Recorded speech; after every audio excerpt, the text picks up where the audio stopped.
SIR के नाम पर पिछड़ा और अति पिछड़ा और अल्पसंख्यक का वोट काटने का काम चुनाव आयोग और चुनाव आयुक्त कर रहे हैं। इससे पहले पप्पू यादव जो सांसद हैं, उन्होंने भी कहा था कि आज नहीं तो कल ज्ञानेश कुमार को जेल तो जाना पड़ेगा। और अब बात पश्चिम बंगाल की कर लेते हैं तो अब तकरीबन 40 लोगों की मौत हो चुकी है। पश्चिम बंगाल में जो टीएमसी का शासन है, उन्होंने ये दावा किया है और टीएमसी के तकरीबन 10 सांसद चुनाव आयुक्त के दफ्तर पहुंच गए थे, ये कहते हुए कि इसमें 18 बीएलओ है और ये तमाम लोगों की मौत के आंकड़े का जिम्मेदार कोई और नहीं बल्कि चुनाव आयोग है। अब इस पूरे मामले पर सुप्रीम कोर्ट में भी बहस चल रही है, पूरा मामला सुप्रीम कोर्ट भी चला गया है। अब इसी पर सुप्रीम कोर्ट के वरिष्ठ वकील महमूद पराचा का भी बयान सामने आ गया है। उन्होंने कहा है कि नेता प्रतिपक्ष राहुल गांधी को और लालू प्रसाद को उन्होंने बताया था कि बड़े स्तर की घपलाखोरी होने वाली है, तब विपक्ष सतर्क नहीं था। इसलिए अब पश्चिम बंगाल को लेकर विपक्ष को सतर्क रहने की जरूरत है। पश्चिम बंगाल में उन्होंने माना है कि ममता बनर्जी के पास अच्छी ऑर्गेनाइजेशन कैपेसिटी है, उनमें लड़ने की क्षमता ज्यादा है, तो बीजेपी को बहुत मुश्किल होगा वहां ये काम करना। लेकिन होगा यही क्योंकि ईवीएम के माध्यम से होगा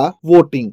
उन्होंने खास तौर पर पूरा शक ईवीएम पर जताया कि जब तक ईवीएम से वोटिंग होती रहेगी इस तरह के घपले होते रहेंगे। एसआईआर भी होगा और ईवीएम भी होगा, यानी कुल मिला के सारा मसला बीजेपी के फेवर में जाएगा। ऐसा कहना सुप्रीम कोर्ट के वरिष्ठ वकील महमूद पराचा का है, जो उन्होंने एक चैनल को दिए इंटरव्यू में कहा। वोटर लिस्ट में गड़बड़ी के माध्यम से भी घपला होगा, लेकिन रोकने के लिए जो कार्रवाई होनी चाहिए ना वो बंगाल में हो रही है और ना बिहार में हुई। हमारी बात ना राहुल गांधी ना लालू प्रसाद यादव ने मानी और ममता बनर्जी भी नहीं मान रही है।